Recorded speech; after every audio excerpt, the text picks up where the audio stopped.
सुदामा जी आए और भगवान का कहीं पीताम्बर, कहीं उपानह दौड़ते हुए नंगे पांव भगवान ने जाके जैसे ही हृदय से लगाया तो रुक्मणी इत्यादि जो 8 पटरानियां हैं उनको बड़ा आश्चर्य हुआ कि इतना साधारण सा दिखने वाला मनुष्य, उसके प्रति भगवान के हृदय में इतना सम्मान। इस संसार के लोग होते तो अपने मित्र को पहचानने से इनकार कर देते। जैसे ही थोड़ा धन बढ़ता है, जैसे ही थोड़ी पद प्रतिष्ठा बढ़ती है, अपने निकटस्थ लोगों को हम भूल जाते हैं, उनको पहचानते नहीं, विस्मरण हो जाता है। लेकिन एक भगवान ही है, एक कृष्ण ही है जो जीव को हर हाल में अपने समीप रखते हैं, कभी विभक्त नहीं होने देते अपने भक्त को। और सुदामा का उन्होंने आलिंगन किया, हृदय से लगाया, और उसकी अवस्था को देख देख कर आज भगवान श्री कृष्ण बहुत पछताए हैं कि मैं जगतपति कहलाता हूं, मैं द्वारिकाधीश कहलाता हूं, मैं जगत का स्वामी हूं। देखो मेरे मित्र के साथ आज कैसा अन्याय हुआ है। उन्होंने सुदामा जी से पूछा कि महाराज इतने दिन कहां थे, इतना विलंब क्यों कर दिया आने में। हाय महादुख पाए सखा, तुम आए किते न किते दिन होए। देख सुदामा की दीन दशा, करुणा करके करुणा निधि रोए। पानी परात को हाथ छुओ, नहीं नैनन के जल सूख। ऐसा हो सकता है कोई संसार में और जो इतने आत्मीयता से, इतने प्रेम से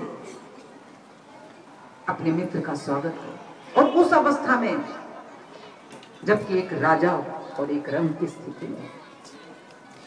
और आज जब भगवान उनसे मिले तो पूछा कि तुम्हें यहाँ आने की प्रेरणा इतने दिन बाद कैसे हुई, विवाह तो हुआ होगा ना। तो सुदामा जी ने बताया कि तुम्हारी भाभी की प्रेरणा से ही तुम्हें आज यहाँ आया।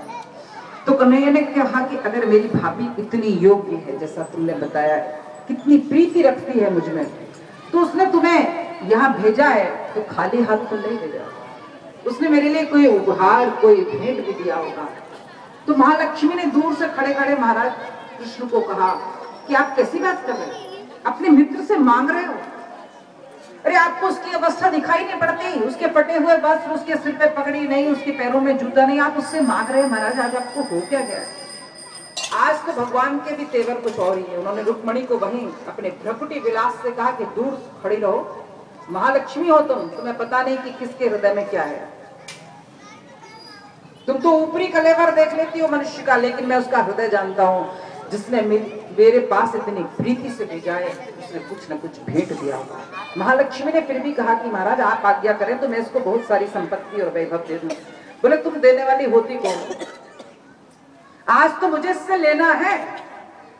जब भक्त अधिकारी होता है तो परमात्मा मांग कर खाते, और नहीं तो दुर्योधन की मेवा की तरह 56 भूख छू कर चले जाते हैं। तो विचार आपको करना है कि आप अधिकारी भक्त कैसे बने।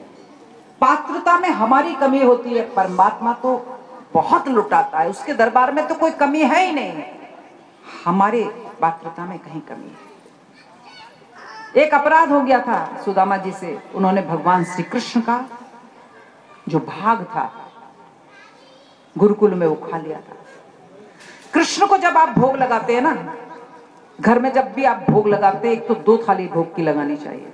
मैं आपको बताऊं गृहस्थों को कारण, क्योंकि गणपति को भी हम प्रथम भोजन देते हैं, तो गणपति की थाली अलग होती है और कृष्ण या समस्त देवताओं की थाली अलग। क्यों कि गणपति तुलसी का सेवन नहीं करते, तो एक थाली में तुलसी डालना चाहिए और एक में तुलसी नहीं डालना चाहिए। और उसके बाद कहना चाहिए त्वदीयम वस्तु गोविंदम तुभ्यमेव समर्पितम, ये सब आपका ही है और आपको समर्पित है। और जो कृष्ण को समर्पित करके भोग लगाता है वो त्रिलोकी को तृप्त करता है, और जब त्रिलोकी को तृप्त करता है तो कितना बड़ा पुण्य उसको मिलता है। ये अभी आप देखेंगे। तो भगवान ने उनसे मांगा कि भाई कुछ तो मेरी भाभी ने मुझको दिया होगा, लाओ निकालो। या तुम्हारी चोरी की आदत अभी भी नहीं गई, पहले भी चोरी करके मेरे चने खाए थे और अभी भी छुपाए बैठे हो कुछ, और सामने आठों पटरानियां इतने सौंदर्य और रूप से सुसज्जित, इतने आभूषणों से सुसज्जित, ऐसा भगवान का महल। उनको संकोच हो रहा है कि मैं पोटली निकालूं, वो भी फटे हुए वस्त्र की, और उसमें से भी 3 मुट्ठी कच्चे चावल। तो ये सब महारानियां कहेंगी कि कैसा मित्र है कृष्ण का। इधर कन्हैया जी जब उनके चरण दबा रहे थे तो क्या देखते हैं कि उसमें कांटा लगा हुआ है। उन्होंने महालक्ष्मी से कहा कि कुछ प्रबंध करो जिससे मैं इस कांटे को निकालूं। और जब तक महालक्ष्मी कुछ लेकर आए तब तक स्वयं भगवान ने अपने दांतों से खींचकर उस कांटे को बाहर निकाला। बोलिए भक्त वत्सल भगवान, जरा भी संकोच नहीं है।